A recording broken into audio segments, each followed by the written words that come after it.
don't support my ignorance by saying I don't say you shouldn't be educated, but education's been the biggest hindrance the gospel's ever had. Brother, don't depend on your education, on your society, on your nation, upon your church. Depend on God. Let Him teach you. Listen, friends, let me tell you today, if God could warn the birds to fly away from danger out of them walls, could warn the sheep and the cattle to get away from around those walls they were going to fall, how much more could He do a man or a woman who made Him? Listen, friends, let me tell you again. Listen to this, and be sure that you don't miss it. All you people here, every one of you, get away from these modern walls of Babylon. These churches and things that's teaching us the days of miracles is past. And there's no such a thing as real heartfelt religion. Get away from these modern walls. They're going to fall and crumble. Run quickly into the middle of God's grace and call out to Jesus Christ. That is the path of the kingdom of God, running and saved. When sinners run beneath the flood and lose all their guilty stains. Would you stand to your feet just a minute? Oh, God, be merciful. Run, people, hurry, hurry, hurry. Get to Christ as quick as you can. Get away from these modern walls of this formalism. Get into the middle of God's grace. Quickly, all you Baptist, Methodist, Pentecostal, Nazarene, Pilgrim, Holiness, Catholic, all of you, get away from these modern church walls. You feel like you're secure because it's a great church. Nothing against it, but brother, unless you're found in His grace, covered with His goodness and His power, what good will it do you? I feel led to say this just before closing, while we bow our heads just a minute. Recently, no one moving please. Recently, there was a man about 100 years ago by the name of Danny Greenfield, modern American evangelist. He dreamed that he died. And when he did, he thought he went up to heaven, and he got to the door, and while he was there at the door, the caretaker come out and said, "Who are you who approaches this holy place?" Said, "I'm Danny Greenfield, the American evangelist." Said, "I'll see, sir, if your name's on the book." And he looked on the book. There was no name like that. He went out and said, "Sir, your name's not on this book. You have to depart from the gate." He said, "Sir, I'm an evangelist that I can't help who you are." Said, "I only take care of these books, and your name's not on the book." Said, "What can I do?" Said, "You might appeal your case to the great white throne judgment." He said, "If that's all I can do, I'll do it." And said he began to move through space. And he went faster and faster, and then he began to slow up when he was coming to light.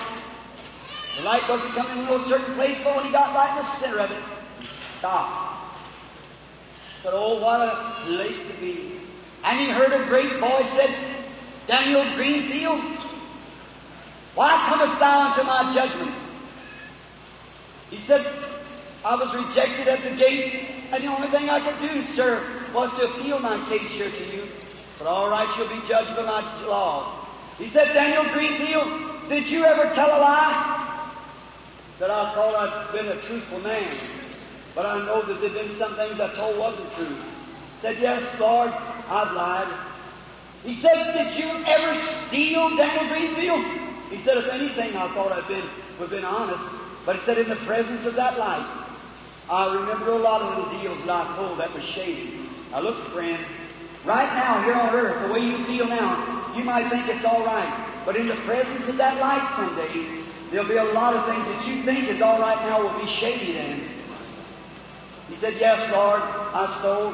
He said, "Daniel Greenfield, my law requires perfection. Was you perfect, Daniel Greenfield?" He said, "No, Lord, I wasn't perfect." He said he was listening to hear that great voice that would say, "Depart from me, you horrible person." And said he heard then the sweetest voice he ever heard. No mother's voice was like that one. And he turned to his right side to look. He said he saw the sweetest face he'd ever seen. No mother's face looked like that one. And he said he walked close to him, put his arm around him, and he said, "Father, it is true that Daniel Greenfield wasn't perfect in his life while he was on earth. But there's one thing that Daniel Greenfield did do when he was on earth. He stood for me. So here, while he's here, I'll stand for him. I wonder tonight, friend, if you're depending on your church to stand for you at that day, are you depending on some little experience you've had to stand for you in that day? Who would stand for you? Do you know him? Would he stand for you?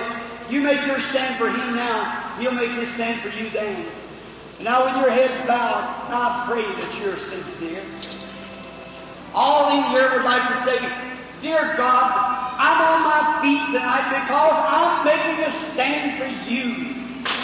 And I want you to stand for me at that day. I've tried to be a decent woman or a decent man, boy or girl, but I really want you to stand for me, Lord.